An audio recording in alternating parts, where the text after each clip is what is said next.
বন্ধুরা শুভেচ্ছা আরও একবার ফান ম্যাথসে। আমরা এর আগে দুটি ভিডিও টিউটোরিয়াল দিয়েছি, সেখানে আমরা কিছু কথা বলেছি। আজ আমরা যেটা করব সেটা হলো কোনো ক্যালকুলেটর অথবা কোনো তালিকা বা কোনো টেবিল ব্যবহার না করে আমরা কি করব, কোনো একটা সংখ্যার বর্গ নির্ণয় করব। সংখ্যার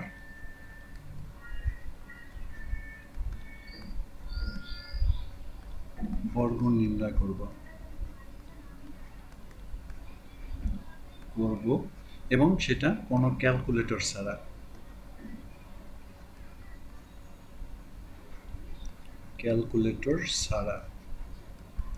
এটা কিভাবে সম্ভব? আমরা প্রাথমিকভাবে কিছু আলোচনা করে নিই, কথা বলে নিই। বর্গ বলতে আসলে কি বোঝায়? যেমন বর্গ মানে হলো ৫-এর বর্গ মানে ৫-এর স্কোয়ার, তার মানে হলো ৫ গুণ ৫, তার মানে হলো ৫-এর বর্গ হলো ৫×৫ = ২৫। আবার মনে করো যদি ৪ হয় তাহলে ৪-এর বর্গ, বর্গ বলতে স্কোয়ারকে বোঝায়, তাহলে ৪-এর বর্গ মানে ৪ গুণ ৪ সমান সমান ১৬। এরকমভাবে এইটা যদি রুল হয় তাহলে পরে আমরা ক্যালকুলেটরে আমরা আরও একবার বলি যে আমরা বলেছি আগে যে এখানে আমরা ক্যালকুলেটর ইউজ করব না বা কোনো তালিকা ব্যবহার করব না।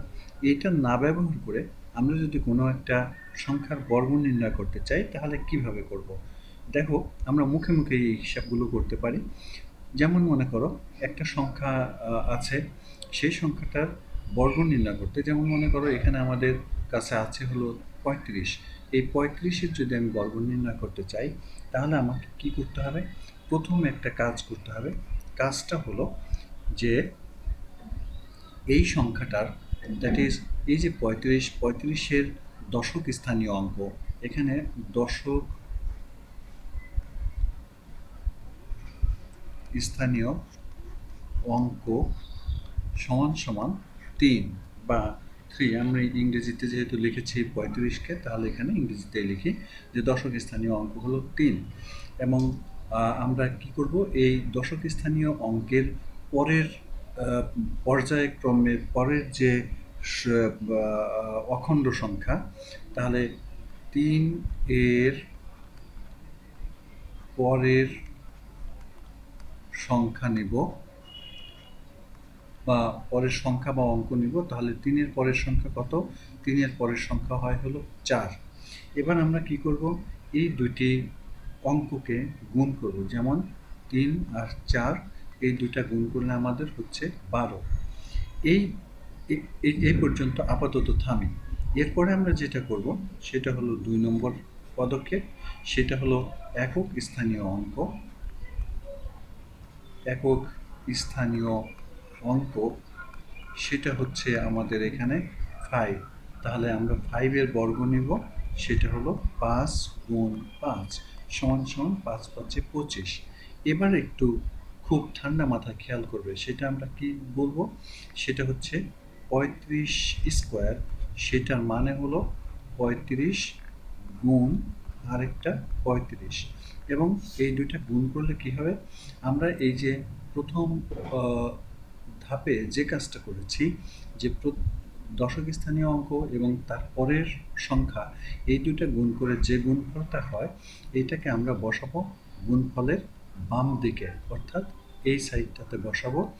আর কি করব, একক স্থানীয় যে অঙ্ক ৫, সেটাকে বর্গ করে যে ২৫ হয়, সেই ২৫টাকে বসাবো ডান দিকে। তাহলে একটু খেয়াল করে দেখো, আমরা কিন্তু এখানে ৩৫-এর বর্গ পেয়ে গেছি। সে বর্গটা হচ্ছে ১২,২২৫। অর্থাৎ আমরা পেয়ে যাচ্ছি ৩৫ স্কোয়ার সমান সমান ১২,২৫। এটাই কিন্তু আমার ৩৫-এর বর্গ। এক্ষেত্রে আমরা কিন্তু কোনো ক্যালকুলেটর ইউজ করি নাই বা কোনো তালিকা ব্যবহার করি নাই, তাহলে আমরা দেখো সহজে বের করে ফেলেছি। এরপরে আমরা যদি আরেকটা সংখ্যা নিই, যেমন মনে করো ৪৫, এটার যদি আমি বর্গ বের করতে চাই তাহলে কি হবে? ৪৫, এটাকে আমরা ৪৫ দিয়ে গুণ করব। গুণ করলে আমার বাম দিকে যে সংখ্যাটা হবে সেটা হলো, এখানে দশক স্থানীয় অঙ্ক হলো এই ৪, তাহলে এই ৪ এবং দশক স্থানীয় অঙ্ক ৪-এর পরের যে সংখ্যাটা আমরা জানি সেটা হলো ৫, এটা গুণ করে এখানে বসাবো। আর ডান দিকে যেটা বসবে সেটা হলো একক স্থানীয় অঙ্ক, সেটার বর্গ, অর্থাৎ সেটার বর্গ কত? 5 গুণ 5 বা 5 স্কোয়ার। তাহলে এইখানে সমান সমান হচ্ছে 4 5 20 আর এখানে 5 5 25। তাহলে পরে আমরা কি পেয়ে গেলাম? আমরা কিন্তু 45-এর বর্গ পেয়ে গেছি। তাহলে 45 স্কোয়ার ইকুয়ালস টু 2025।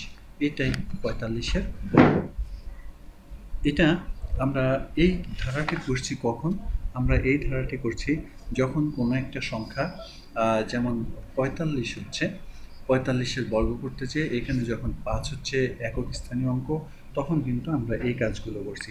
আমরা আরও একটা অঙ্ক যদি দেখাই, আমরা যদি মনে করো যে আমরা 75 স্কোয়ার করতে চাই, 75 স্কোয়ার, এটা 75 স্কোয়ার করতে গেলে 75, সেটাকে আমরা এখানে লিখব না, আমরা নিচে লিখি যে গুণ 75। তাহলে আমরা বলছিলাম যে বাম পাশে বসবে হলো এই 7 এবং এর পরের অঙ্ক, দ্যাট ইজ 7 আর 7-এর পরের সংখ্যা হলো 8।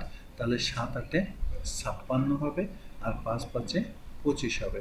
তার মানে হলো 75 স্কোয়ার ইকুয়ালস টু 5625। এটা আমাদের এই অঙ্কটা হয়ে গেল। আরও একটা যদি আমরা দেখাতে চাই, মনে করো 25 স্কোয়ার করতে চাই, তার মানে হলো 25 গুণ 25। এখানে কি হবে? এই একক স্থানীয় অঙ্ক 2 এবং 2-এর পরের সংখ্যা হলো 3। তাহলে 2 আর 3 গুণ করলে হয় 6, 3 দুগুণে 6 আর 5 5-এ 25।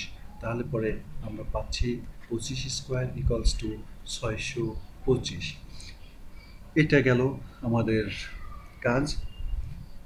এরপরে আমরা আরও কিছু ভিডিও টিউটোরিয়াল দেব। তখন পর্যন্ত আমাদের সাথে থাকবে এবং এই চ্যানেলটি সবাই সাবস্ক্রাইব করবে এবং তোমাদের বন্ধুদেরকে এই চ্যানেলটি সম্পর্কে উৎসাহিত করবে। আবার দেখা হবে। ধন্যবাদ সবাইকে।